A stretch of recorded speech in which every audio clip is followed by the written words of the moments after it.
Je n'étais pas censé rentrer si tôt. J'avais échangé mon service avec un des autres gars de l'entrepôt, Jean je crois, parce qu'il devait aller chercher son gamin. Du coup, j'ai pointé vers 13h30 au lieu de 18h comme d'habitude et j'ai décidé de faire une surprise à mes parents en passant faire quelques courses sur le chemin du retour. Juste les bases, du lait, des œufs, une pizza surgelée pour le dîner. Je ne m'attendais pas à une fête ou même à un merci. Ça n'a jamais été comme ça chez nous, mais je me suis dit qu'ils apprécieraient peut-être. Peut-être que ce serait une de ces petites choses qui me vaudrait un simple « et ». Merci, Thomas. C'est mon nom, Thomas. J'ai 29 ans, et je vivais encore chez mes parents au moment où tout ça s'est passé. Et croyez-moi, je sais ce que vous vous dites.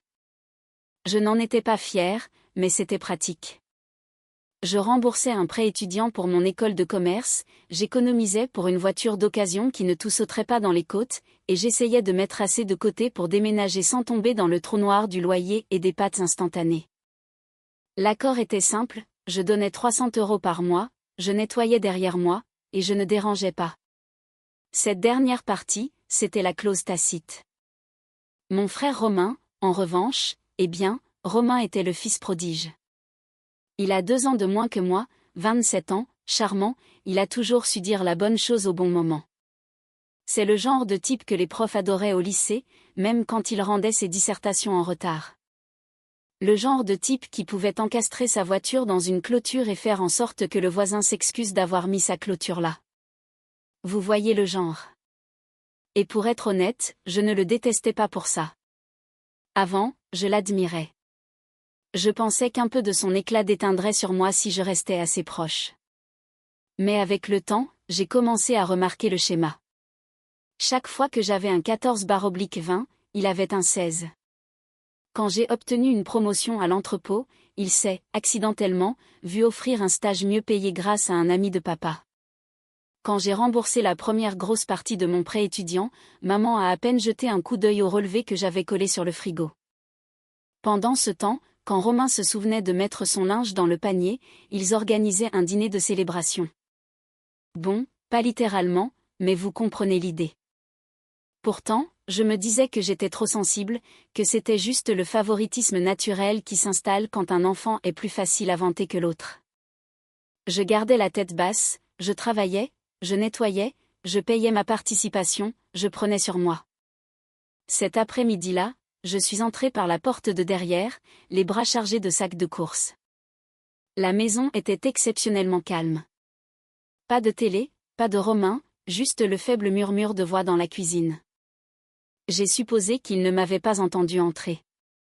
Puis j'ai entendu la voix de mon père. Parfois, j'aimerais que Romain soit notre seul enfant. Je me suis arrêtée, figée nette dans le couloir, comme un fantôme entend le sol stratifie. Mon estomac s'est noué, mais une partie de moi, un éclat naïf et plein d'espoir, a supposé qu'il plaisantait, qu'une chute allait suivre. Un truc du genre, la vie serait ennuyeuse, n'est-ce pas? Mais ensuite, maman a parlé. Je vois ce que tu veux dire, a-t-elle dit, l'air de rien. C'est juste plus simple. Il n'est pas si dépendant affectivement, pas si théâtral. Et puis ils ont ri. Pas juste un gloussement, un vrai rire.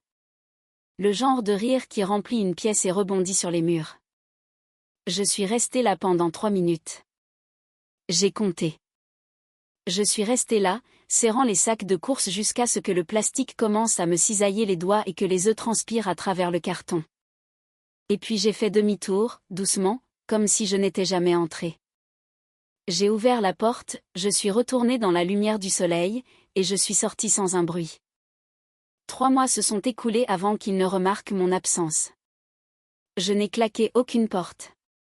Je n'ai pas écrit de lettre d'adieu théâtrale. Je n'ai rien posté en ligne ni laissé de traces. J'ai juste disparu. J'ai retiré les 240 € restants de mon compte courant. Je les ai utilisés pour acheter un aller simple en bus pour une ville à 3 heures de route où vivait Eric, un pote de mon IUT. Il me devait une fière chandelle. On ne s'était pas parlé depuis des mois, mais quand je l'ai appelé pour lui demander si je pouvais squatter son canapé pendant un moment, il n'a même pas hésité. Il a dit « Ouais, viens ». Je lui ai dit que j'avais besoin de faire un break. Ce que je ne lui ai pas dit, c'est pourquoi. Les premières nuits ont été dures. Je me sentais comme un fantôme. Je n'arrêtais pas de vérifier mon téléphone, comme si j'attendais un texto qui dirait « Où es-tu » ou « Est-ce que tout va bien ?» Rien. Juste un message de Romain dans la conversation de groupe à propos d'un nouveau whisky qu'il essayait et un mème transféré par maman sur les chats qui détestent le lundi. Pas un mot sur moi. L'appartement d'Éric était petit et sentait vaguement le linge sale, mais c'était chaleureux et il ne posait pas de questions. Il travaillait de nuit dans une société de sécurité, donc j'avais l'appartement pour moi tout seul pendant la journée. J'ai commencé à faire des petits boulots. Déchargement d'entrepôt, livraison de courses, des missions d'intérim dans un garde-meuble. Ce n'était pas glamour, mais c'était assez pour me nourrir et participer au loyer. J'ai ouvert un compte épargne dans une autre banque et j'ai souscrit à un nouveau forfait téléphonique. J'ai reconstruit ma vie à partir de zéro, brique par brique, dans un silence total. Et le plus étrange, c'est que je ne me sentais pas triste. Pas au début. Je me sentais vide, comme si mes membres émotionnels avaient été amputés et que je ne l'avais pas encore remarqué. Je m'attendais à ce que le chagrin frappe, que la panique s'installe, mais non. Pas avant une nuit, vers 2 heures du matin, quand Éric est rentré et m'a trouvé assis par terre dans la cuisine, la porte du frigo ouverte, en train de manger du beurre de cacahuète à la cuillère et de pleurer si fort que je ne pouvais plus respirer. Je crois que c'est le beurre de cacahuète qui a tout déclenché. Ma mère achetait exactement la même marque, Crunchy Gold. C'était toujours sur la 3e étagère. Le revoir a fissuré quelque chose en moi. J'ai tout raconté à Éric cette nuit-là, du moment dans le couloir aux 3 minutes d'attente, au son du rire de mes parents. Il n'a rien dit au début, il s'est juste assis à côté de moi et m'a laissé parler. Quand j'ai eu fini, il s'est levé, a fait du café et a dit « Tu ne retourneras jamais là-bas ». J'ai hoché la tête. Je le savais déjà. Pourtant, une partie de moi se demandait combien de temps il leur faudrait pour réaliser que j'étais partie. 3 semaines ? 1 mois ?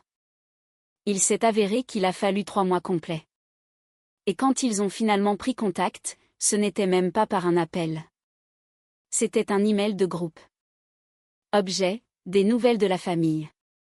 Je l'ai ouvert, le cœur battant, pensant que peut-être, juste peut-être, il y aurait une trace d'inquiétude, une question sur mon état. Mais non, c'était maman, qui demandait si quelqu'un avait des plans pour Noël.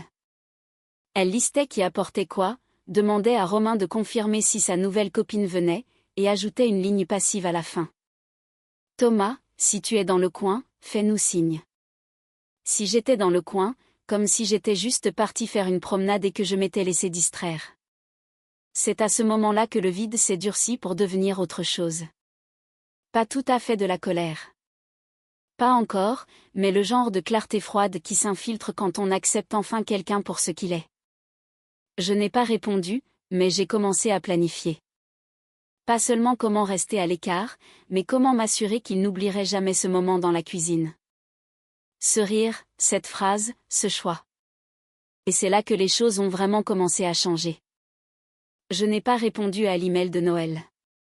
Je n'ai pas envoyé de texto. Je n'ai même pas ouvert celui qui a suivi une semaine plus tard avec pour objet, urgent, sauce aux érelles ou pas. Mais je l'ai vu. J'ai vu chaque message qu'ils ont envoyé parce que, pour une raison quelconque, je ne pouvais pas me résoudre à les bloquer. Pas encore. Je voulais savoir combien de temps il ferait semblant que je n'avais pas disparu. Noël est passé. Je l'ai passé dans un petit restaurant avec Éric et quelques-uns de ses amis. On s'est tous cotisés et on a pris le petit menu spécial dinde un peu triste qu'il proposait. Des tranches de dinde sèche, de la purée en flocons et des haricots verts si mous qu'on aurait pu s'en servir comme paille, mais on a ri. On a parlé de choses stupides. Je ne me sentais pas comme un fantôme ce soir-là, et personne ne m'a demandé pourquoi je n'étais pas avec ma famille. Une semaine plus tard, Romain m'a envoyé un texto pour la première fois depuis ma disparition. Salut frérot. Ça va ? C'était tout. Pas de contexte, pas de suite. Je l'ai fixé pendant 1 heure entière avant de le supprimer. Pas de réponse, Pas de blocage, juste une suppression.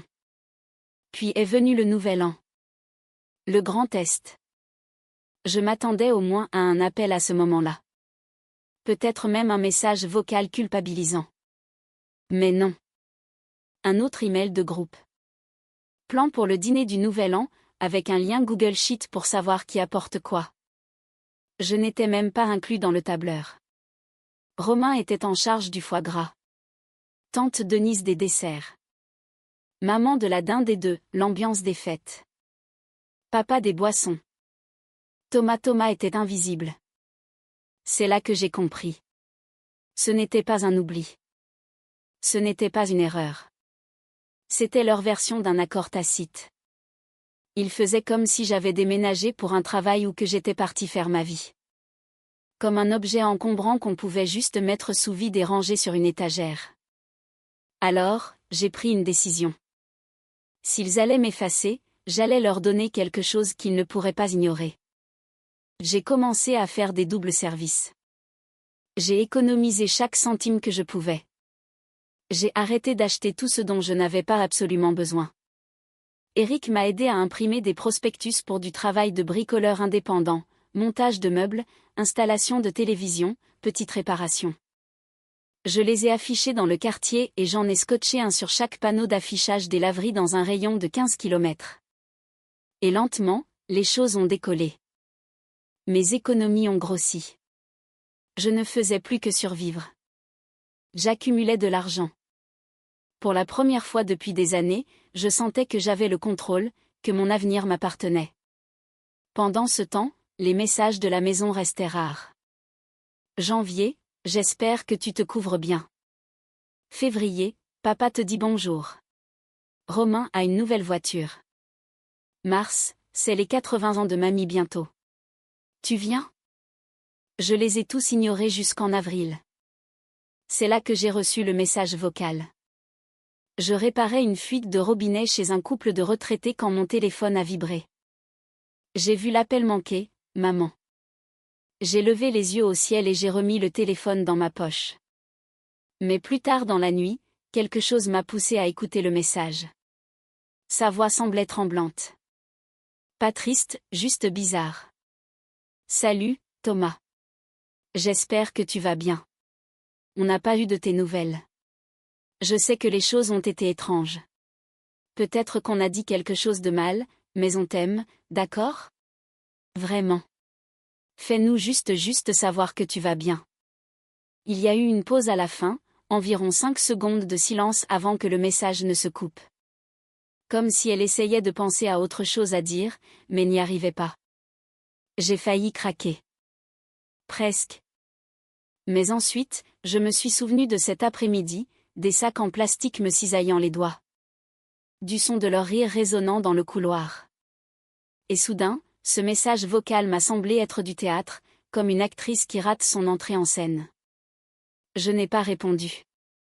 Même pas quand Romain a textoté 2 jours plus tard. Tu fais ton cinéma. Rentre à la maison, c'est tout. C'était culotté de sa part. Surtout que pendant que tout cela se passait, je commençais à entendre des choses par d'anciens voisins et amis de ma ville d'origine. Pas directement, mais à travers des publications sur les réseaux sociaux, par le cousin d'Éric qui vivait encore dans notre ville. Des choses comme « Romain a enfin eu cette promotion » ou « Romain et papa sont allés au golf à nouveau ».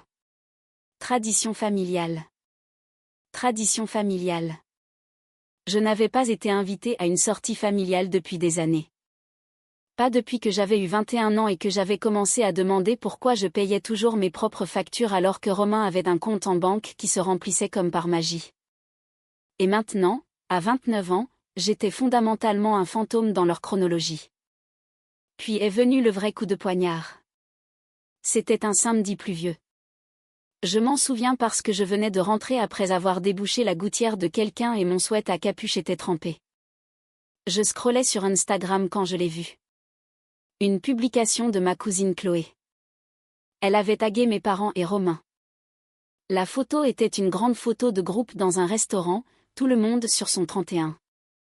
La légende disait, tellement fière des fiançailles de Romain.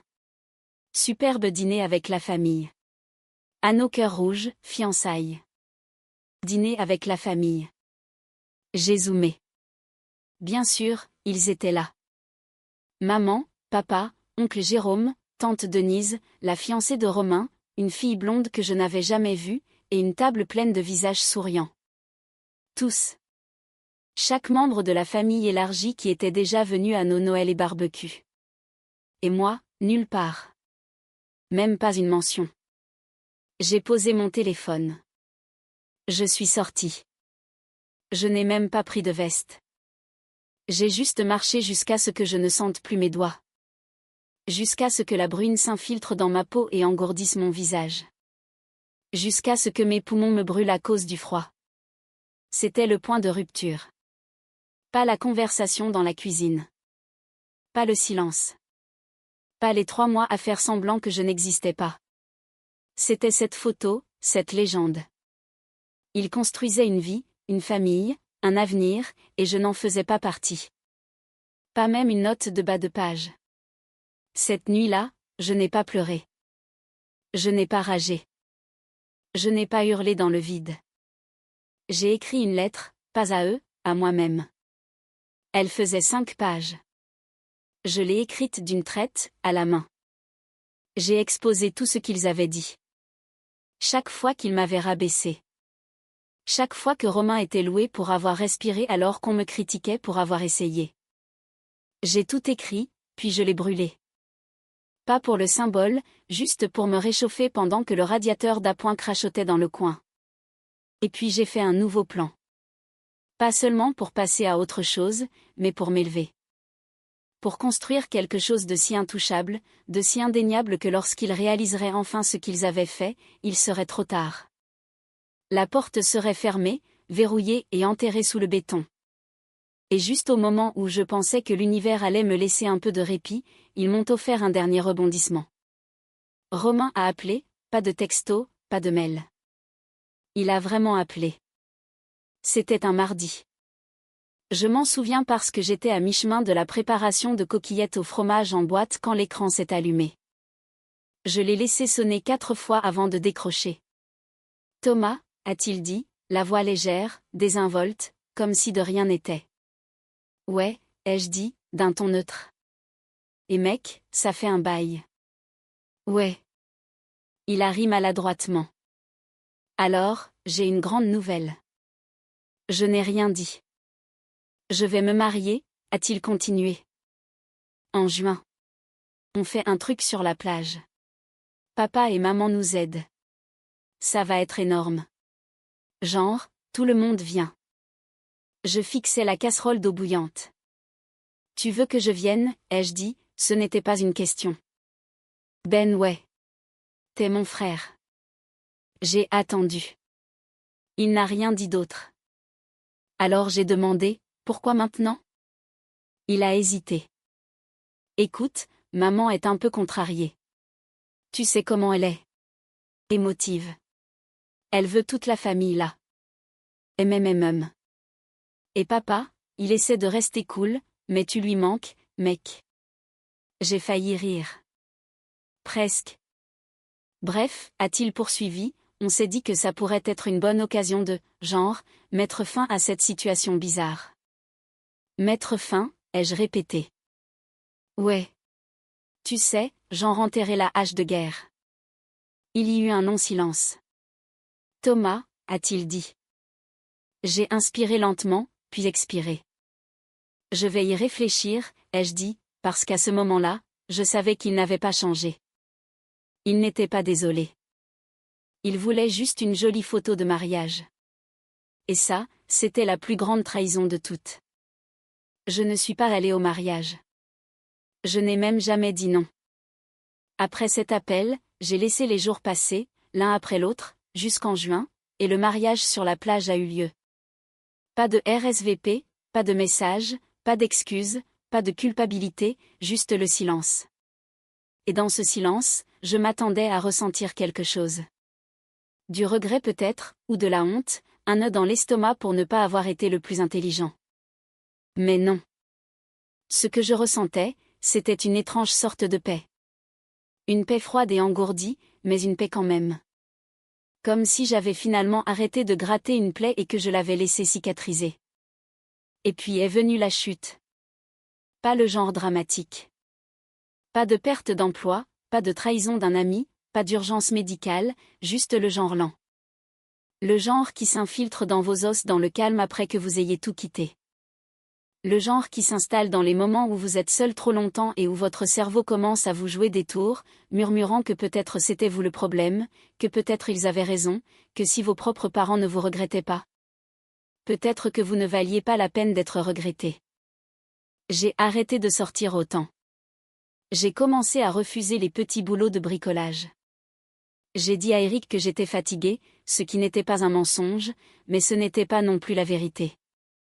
Je passais de plus en plus de temps sur le canapé, à manger des plats à emporter et à regarder des gens sur YouTube réparer leur vie pendant que je laissais la mienne stagner. Et Eric, il était patient mais pas dupe. Faut que tu te lèves, mec, a-t-il dit un soir, debout dans l'encadrement de la porte avec une fourchette en plastique dans une barquette de nouilles chinoises à moitié mangées. Ça fait 4 jours que tu portes ce sweat. Je n'ai pas répondu. Je ne pouvais pas. Je fixais juste la moquette comme si elle avait des secrets à révéler. Tu n'es pas comme eux, a-t-il ajouté. Tu le sais, hein.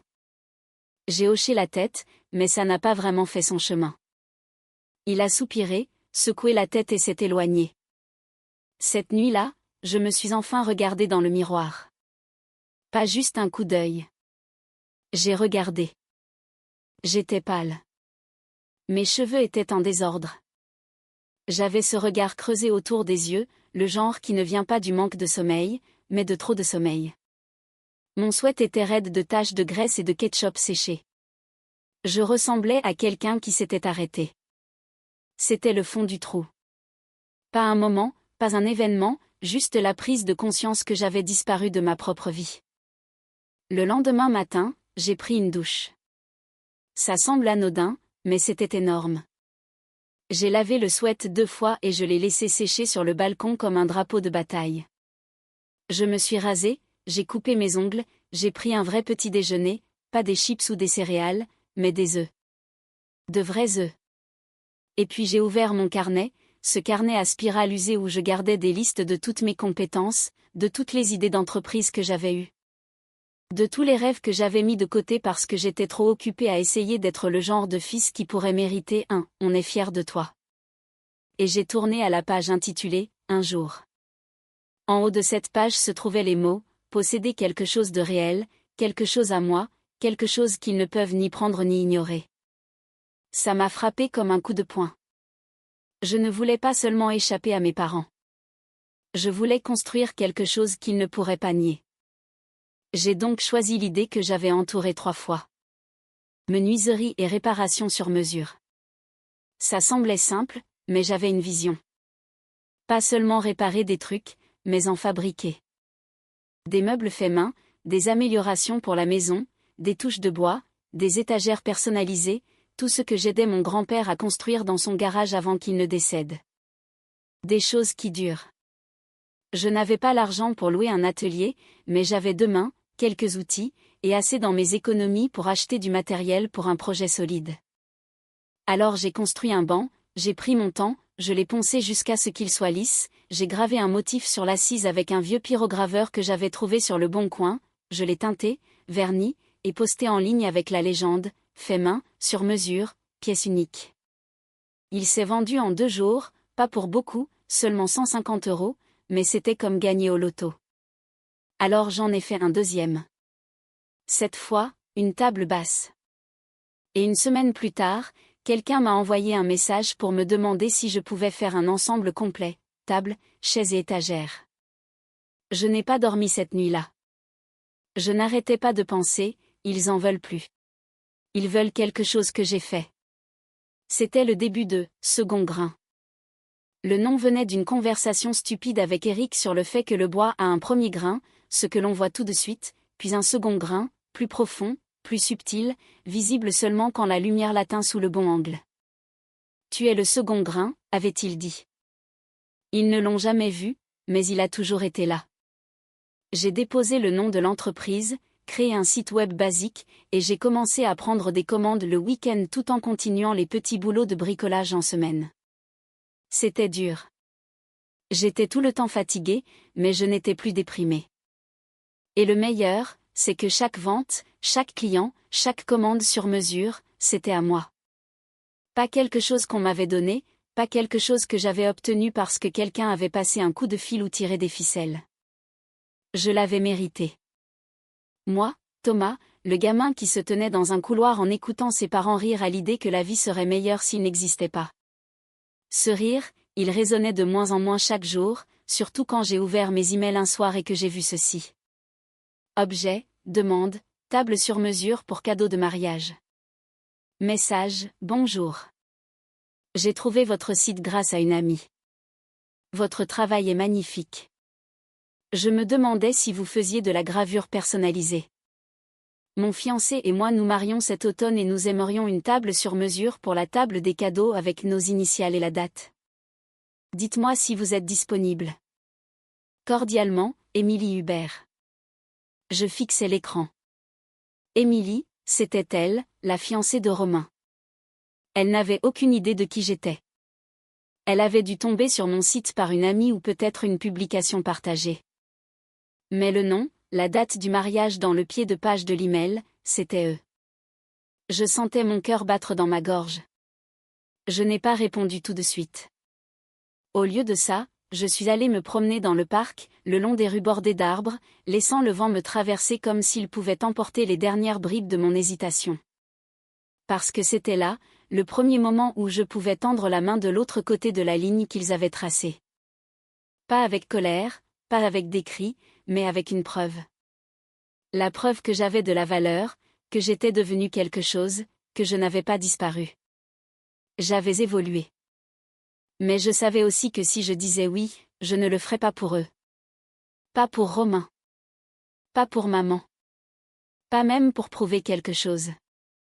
Je le ferais pour moi. Pour me rappeler que je pouvais être le genre d'homme qui répond présent quand ça compte, même quand personne d'autre ne l'a fait. Je suis rentrée, je me suis assis et j'ai répondu « Bonjour Émilie. Oui, je fais de la gravure personnalisée et je serais honorée de vous aider à créer quelque chose de significatif pour votre mariage. Félicitations à vous deux. Discutons du design. » Pas de signature, pas d'indice sur mon identité, juste un nom et un produit. Et quand j'ai cliqué sur envoyer, je ne me suis pas senti mesquin. Je me suis senti puissant. Parce qu'il m'avait peut-être oublié, mais le monde, lui, ne l'avait pas fait. Et je ne faisais que commencer. Je n'ai pas dit à Émilie qui j'étais. Ni dans l'email, ni sur la facture, ni même sur le mot de livraison finale. Je suis resté professionnel, chaleureux, poli, un peu distant. Je l'ai laissé être une cliente comme les autres, un nom de plus dans le tableur que j'avais créé pour suivre les commandes et les expéditions. Mais l'ironie ne m'a pas échappé. Elle épousait mon frère, le fils prodige, le centre de chaque table de dîner et de chaque cadre photo. Le même gars qui m'avait un jour demandé si je pouvais passer réparer le broyeur à déchets une semaine après mon déménagement, comme si de rien n'était. Et maintenant, elle voulait que je fabrique la pièce maîtresse pour la table des cadeaux de leur mariage. Rien que ça aurait suffi à la plupart des gens. Assez d'ironie, assez de conclusion. Mais plus je travaillais sur cette pièce, plus les gravures devenaient lisses, plus le noyer brillait sous la finition, plus une pensée résonnait dans mon esprit comme un battement de cœur. Ils ne savent toujours pas qui je suis.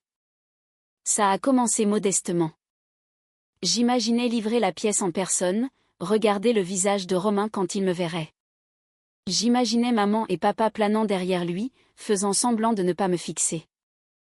J'imaginais le silence, le malaise, les salutations balbutiées, les « Oh, salut, tu as l'air en forme ». Mais l'imagination ne suffisait pas. Je voulais le contrôle. Je voulais la précision. Je ne voulais pas faire de scène.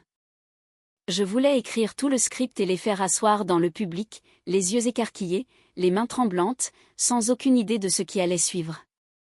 Alors je me suis mis au travail. D'abord, j'ai transformé Second Grain en SARL.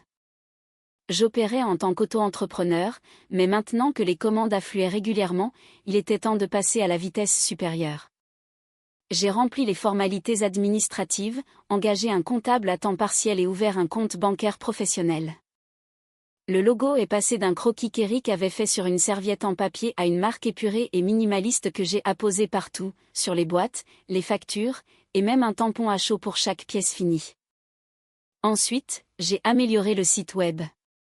J'ai ajouté des témoignages, organisé un portfolio numérique. Et c'était la clé, j'ai commencé un blog. Pas du genre journal intime. C'était du storytelling, des photos de mes créations, les histoires derrière elles, des aperçus du design. Et, enfoui entre ces articles, j'ai inclus le genre de publication personnelle que les gens survolent sans y penser. La table qui a tout commencé. C'est comme ça que je l'ai appelée. J'ai écrit sur ma première commande importante, une table de mariage personnalisée gravée avec des initiales et une date d'automne. Je n'ai pas mentionné de nom. Je n'ai pas posté de visage, mais je me suis assuré que les détails étaient juste assez spécifiques pour que quiconque de la famille qui tomberait sur cette page sache, lise et pense, attends une seconde. C'est. Mais il n'en serait pas sûr. Et c'était le but. Pendant ce temps, j'ai accepté le paiement d'Émilie et lui ai envoyé des maquettes de design. Elle en a choisi une. J'ai commencé à sculpter. Les jours passaient, les commandes continuaient, puis, environ 2 semaines avant le mariage, j'ai reçu un appel inattendu. Maman. Mon doigt a plané au-dessus de l'écran. J'aurais pu le laisser aller sur la messagerie. J'aurais dû. Mais quelque chose m'a poussé à répondre. Allô? Elle n'a pas parlé pendant une seconde. Thomas, a-t-elle finalement dit, doucement, comme si elle n'était pas sûre que c'était moi. Ouais. Salut, a-t-elle repris.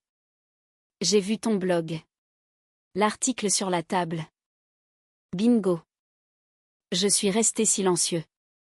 Je ne savais pas que tu réussissais si bien, a-t-elle continué. Ton père et moi, on n'en avait aucune idée. Je pouvais presque l'entendre essayer d'assembler les bons mots. Elle n'appelait pas pour s'excuser. Elle appelait parce que l'illusion s'était fissurée. Pendant des années, il s'était dit que je cherchais juste ma voie, que j'étais un peu sans but. Maintenant, il savait que j'avais une direction, et qu'elle ne les incluait pas. Je suis fière de toi, a-t-elle dit. J'ai souri. Merci. Une autre pause. Tu viendras au mariage? Voilà. Le piège.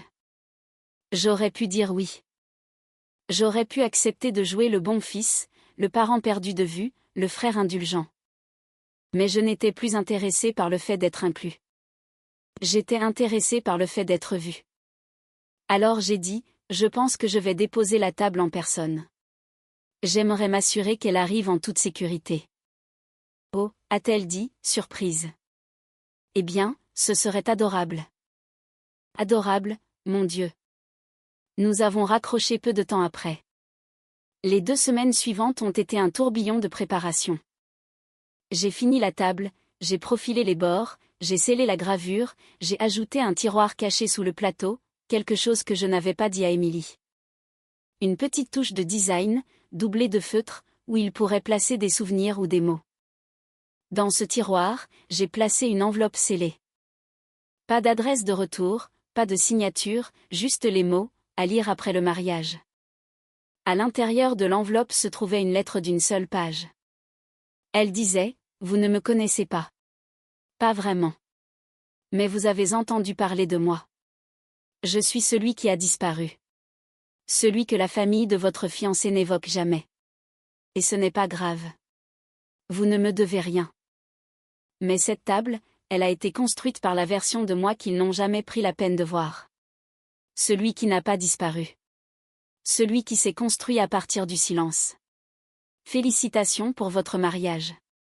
J'espère que votre union sera fondée sur la vérité, pas sur la performance. Pas de rage, pas de culpabilisation, juste des faits. Eric pensait que c'était trop subtil. Tu pourrais leur lancer une grenade sur les genoux, a-t-il dit. Ça, c'est plus comme une petite toux discrète dans un coin. Mais c'était ça, la beauté de la chose. Ce n'était pas de la vengeance, pas au sens explosif du terme.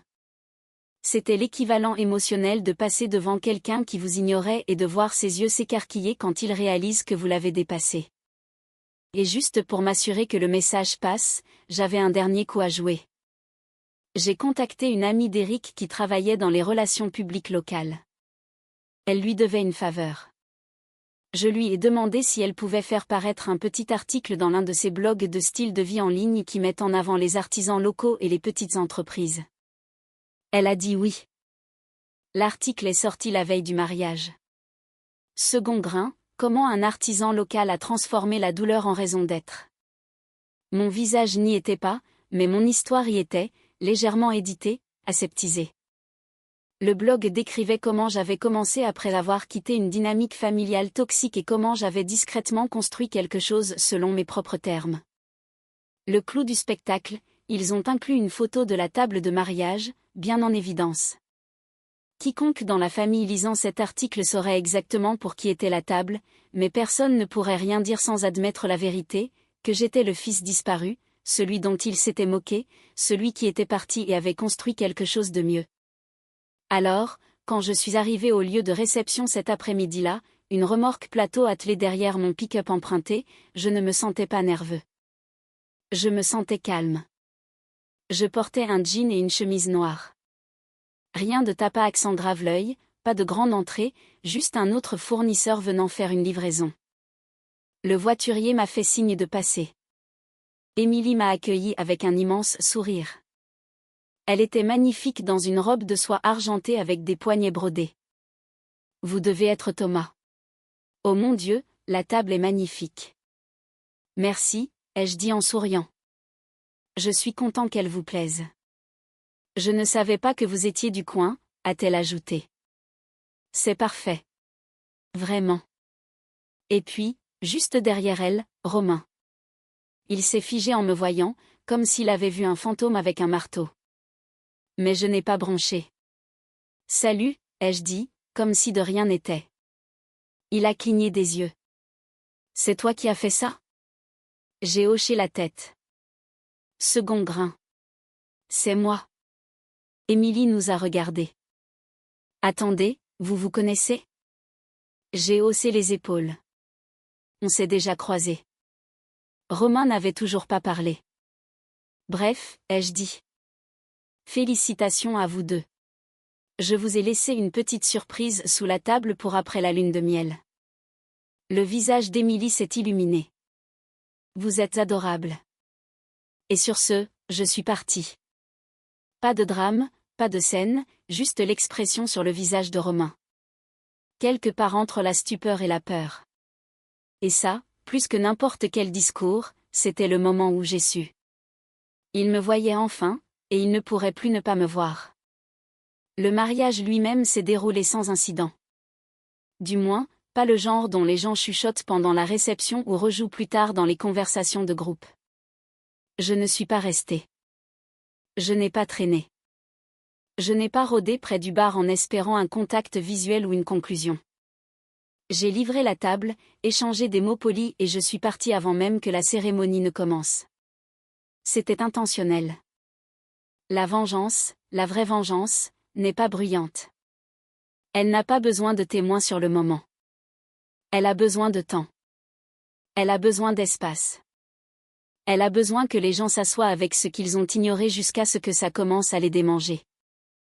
Je suis rentrée chez moi, j'ai pris une longue douche et j'ai dormi 10 heures d'affilée. Le genre de sommeil que l'on obtient quand on a enfin terminé quelque chose de lourd et qu'on le pose pour de bon. Les retombées ne se sont pas produites d'un coup. Elles sont venues par vagues. La première vague a frappé 3 jours plus tard. Romain m'a appelé. Pas de texto, pas de message vocal, un appel. J'ai laissé sonner 1 fois, 2 fois. À la 3e sonnerie, j'ai répondu. Quoi, ai-je dit, pas en colère, juste d'un ton neutre. C'était quoi, ce bordel, a-t-il lâché, sautant toutes les salutations possibles. La table, ai-je demandé. Elle t'a plu, non? Ce n'est pas drôle, a-t-il dit. Émilie a trouvé la lettre. Je me suis adossée sur le canapé. D'accord. Elle était contrariée, a-t-il continué, confuse. Elle a demandé pourquoi personne ne parle jamais de toi. Pourquoi elle ne savait pas que j'avais un frère qui avait construit la pièce maîtresse de notre mariage. Ça a l'air inconfortable, ai-je dit. Tu nous as mis dans l'embarras. Non, ai-je répondu calmement. J'ai dit la vérité, discrètement. Vous vous êtes mis dans l'embarras tout seul. Il est resté silencieux. Puis, maman n'arrête pas de pleurer. J'ai failli rire. Presque. À propos de quoi, ai-je demandé. Elle n'arrête pas de dire qu'elle ne savait pas que tu ressentais ça. Que tu souffrais. Que si elle avait su, elle ne savait pas, ai-je interrompu. Elle m'a entendu. Ou elle ne m'a pas entendu. Dans tous les cas, elle a choisi ce qui était le plus simple. Romain a expiré brusquement. Tu n'étais pas obligé de faire ça. Si, ai-je dit. J'étais obligé. Il m'a raccroché au nez. La deuxième vague est venue de la famille élargie. Tante Denise m'a envoyé un long email. Pas pour s'excuser, juste pour expliquer. Expliquer à quel point être parent est difficile, que personne n'est parfait, que parfois des choses se disent en privé qui ne sont pas censées être prises au sérieux. J'ai répondu par une seule phrase. Certaines choses n'ont d'importance que parce qu'elles sont dites en privé. Oncle Jérôme a essayé l'humour. Il m'a envoyé un message disant « On dirait qu'on te doit une bière, gamin ». Je n'ai pas répondu. Ma cousine Chloé, que Dieu la bénisse, a vraiment appelé. Elle n'a pas tourné autour du pot. Je ne savais pas, a-t-elle dit. Personne d'entre nous ne savait. Ils ont vraiment merdé. Je sais, ai-je dit. C'était suffisant. La troisième vague fut celle qui comptait. Maman et papa ont demandé à me voir. Pas tout de suite. Il leur a fallu près d'un mois. Un mois de conversation gênante avec les proches. Un mois de regard en coin. Un mois de gens demandant « Alors, où est Thomas ces jours-ci » Un mois à lire les commentaires sous l'article sur Second Grain qui disait des choses comme « J'adore voir les gens réussir après avoir coupé les ponts avec une famille toxique ».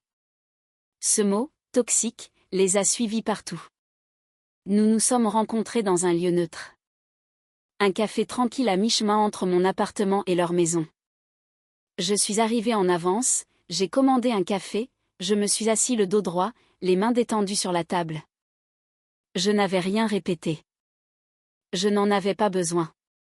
Ils sont arrivés ensemble, se sont assis comme s'ils assistaient à une réunion qu'ils espéraient voir se terminer rapidement.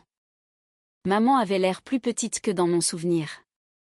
Papa avait l'air fatigué. Nous avons échangé des banalités. Le temps, la circulation, l'échauffement lâche habituel. Puis maman a craqué. Je ne le pensais pas, a-t-elle dit. Ce que tu as entendu. Ce n'était pas sérieux. Je n'ai pas argumenté. Je l'ai juste regardé. Papa s'est raclé la gorge. On ne savait pas que tu avais des difficultés. J'ai hoché la tête. C'est ça le problème. Ils ont attendu des années. J'ai continué. J'ai essayé de gagner ma place dans cette famille. Pas l'amour, juste une place pour être vue, pour être reconnue.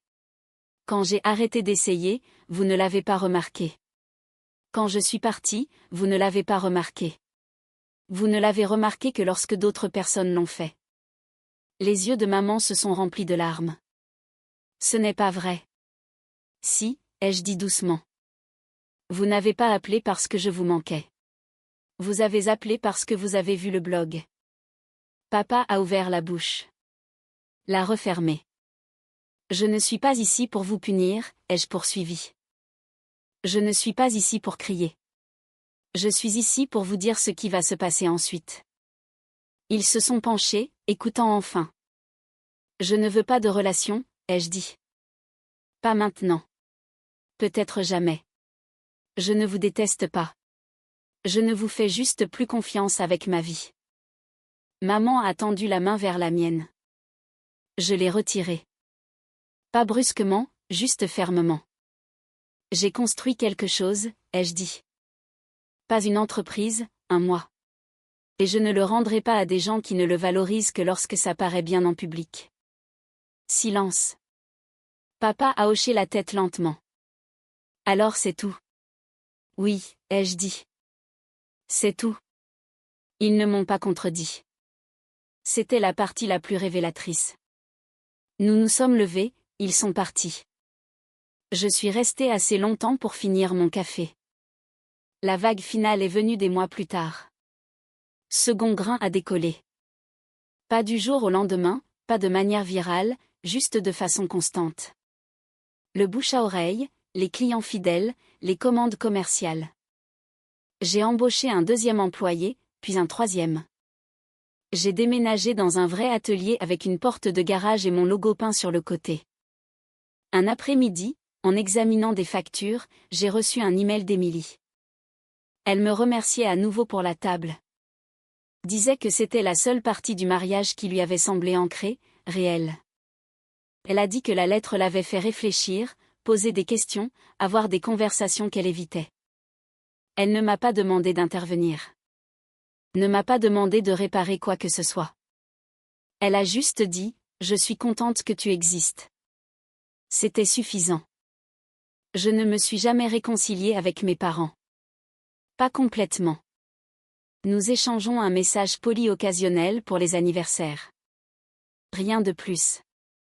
Romain et moi ne nous parlons plus du tout. Et c'est très bien comme ça, parce que la vengeance n'était pas de ruiner leur vie. C'était de refuser de continuer à rétrécir la mienne. Ils ont ri une fois dans une cuisine, pensant qu'ils étaient seuls. Ils ne l'étaient pas, et ils ne le seront plus jamais. La dernière fois que je suis passé devant mon atelier la nuit, les lumières brillant à l'intérieur, j'ai aperçu mon reflet dans la vitre. Je n'ai plus vu le gamin dans le couloir. J'ai vu l'homme qui est ressorti par la porte et qui n'a plus jamais eu besoin d'y retourner.